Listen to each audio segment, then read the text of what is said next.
Hello and welcome back to the training. So in this video, we will be creating yet another 10 links.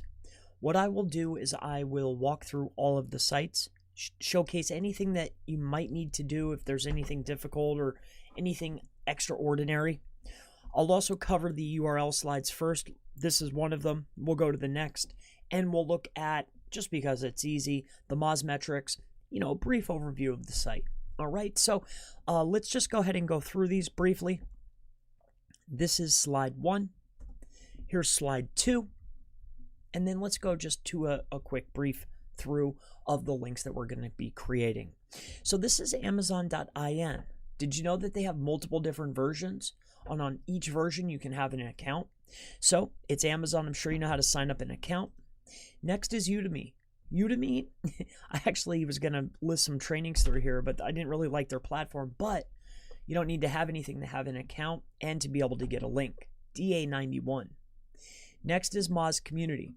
Did you know that within here you can go ahead and create your very own?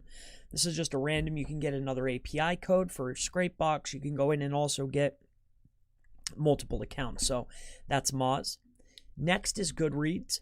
So Goodreads is a DA93.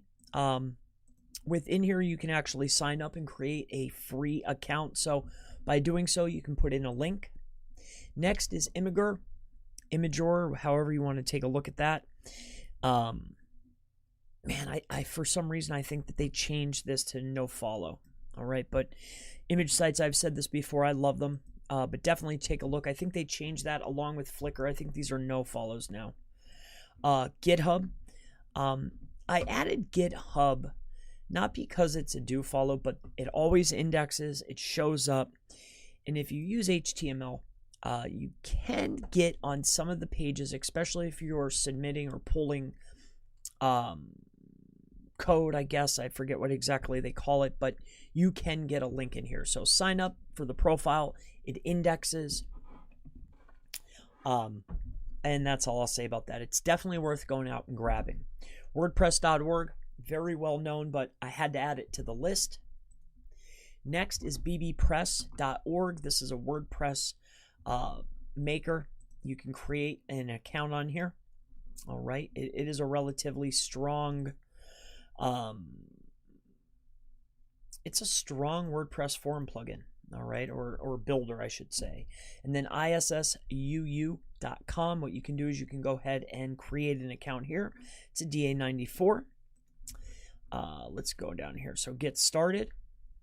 And there you go. Convert your PDFs into static Facebook content. You can take PDFs and make them into stuff. So that's going to wrap up this particular batch of training. Couple gems in here on this particular batch. So I look forward to seeing you in the next video. I'll see you in the next training. Bye-bye.